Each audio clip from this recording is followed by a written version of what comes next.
Okay, so the baby's been crying and like I like changed his diaper and what the fuck did I say? If it's yellow, let it mellow. God damn it. Reuse this. Ugh.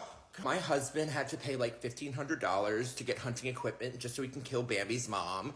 And like I had to take the kids to the doctor for like a UTI and had to pay all this money. It's just so ridiculous. And then they want me to get a winter coat? No way. And like, so I got myself some McDonald's and it's just, I can't. He had woke up really early and I was tired of him waking us up, so I just put him outside for a little bit, locked the door. Okay, so like it's 2 hours later and I put him outside. It was like really cold outside. I forgot he was there and like, oh my God, I came outside and look.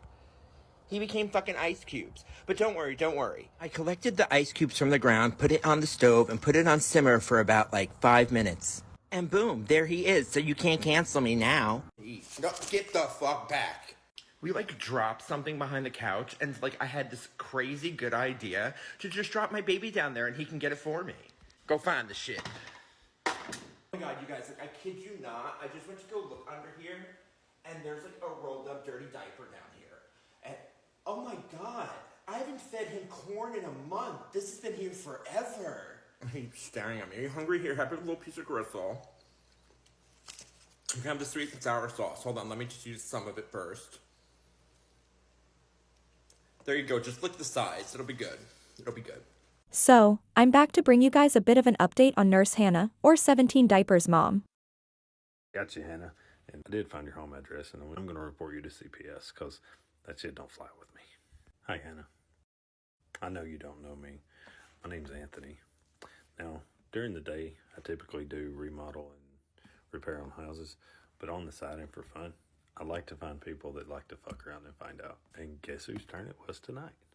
So Hannah, by now, the entire internet's seen all the videos of you treating your kids atrociously. I'm not going to stand for it. And I know there's some other people that said they reported you to the Board of Nursing, your agency. I want us to look through all your videos. So I searched for your husband's name, and I found a 2-year-old Instagram post where you called him Brax. And Brax is short for Braxton. So I searched Braxton Hyatt in Utah. And finally, I had an old LinkedIn profile pop up. It was this one right here. And Braxton Hyatt, and right down here it says when he's out of school, he wants to go into real estate. And I was like, he looks like he's really well put together, and he probably followed his dream. So guess what I did? I searched Hyatt Realty. This is what popped up. Now, obviously, I blocked out the addresses because that would be doxing, and I don't want anybody's personal information out there. But this is what popped up. And I scrolled down a little bit, and guess who's the manager? It's you, Hannah. And the address that you all use, I was like, let me look at that address. Let me just see where this office is. It's in a condo. I wonder if I search them together. So I searched Hannah and Braxton Hyatt in Utah, and this is what popped up. This is a podcast that you two were on a few years ago. Didn't the podcast just talk about you buying a house not too long ago? In Google Street View, say for sale right there. Let's go into Zillow. See that cabinets? See the granite countertop? See the chandelier? Let's go to one of Hannah's videos. See those cabinets? See the granite countertop? See the chandelier?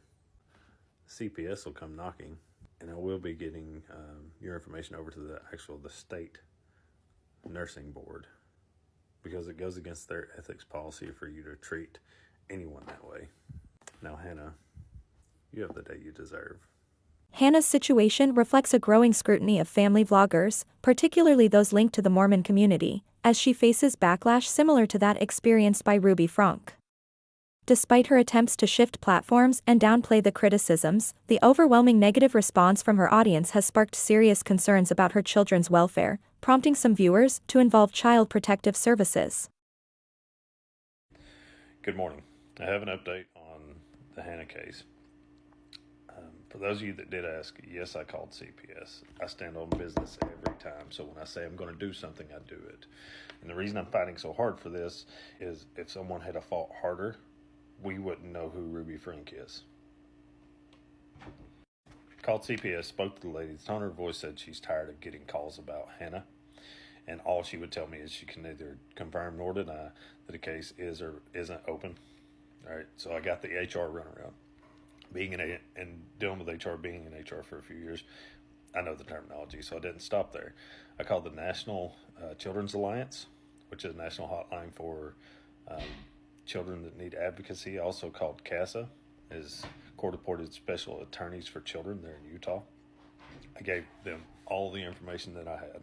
I gave them video links. I gave them a ton of information. Then I turned my attention to Braxton because he is definitely a part of this as well. I noticed in my first video that when they registered their LLC for the realty company, they used their home address. In the state they live in now and the state they lived in before, that was illegal in both states. And I'm like, curious, wonder if it's illegal in Utah. Turns out it is illegal in Utah. So I got on the Ogden city website, did a little digging. To run a business from home, you have to have what's called a home occupation license. So I called the city. The lady I spoke to at the city's very nice lady. They cannot find a home occupation license on file for that address. She asked me what kind of business it was. I told her real estate. She's like, hang on, honey. That's illegal anyway. A real estate office has to have its own primary location. It can't be run out of a home at all. So then called over to the Utah Association of Realtors, gave them the information that he's working out of his home. They're working on that as well for Braxton. Completely unrelated topic and for educational purposes only. Did you know? I'm just serious. Wouldn't it be ironic if a bunch of people got together and individually filed suit for $60 and claimed $35 in emotional damages? Individually, of course. You know, in Utah, if your defendant doesn't show up to every one of those court cases, it's automatic judgment for the plaintiff. And it would be even more ironic if they took all that money and donated it to women's and children's warming shelters and clothing shelters. That would be something. Anyway. The impact of social media is evident, as individuals like TikTok user Anthony Blackwell0 actively pursue accountability by reporting her to both CPS and her employment, highlighting a collective effort to prevent the exploitation of children for online content. How do you feel about Hannah Byatt? Do you think people have taken a step too far in involving CPS? Leave your thoughts on the situation below. If you liked today's video, please help the channel by giving a like, commenting, or subscribing. This helps put the content you enjoy in front of more people.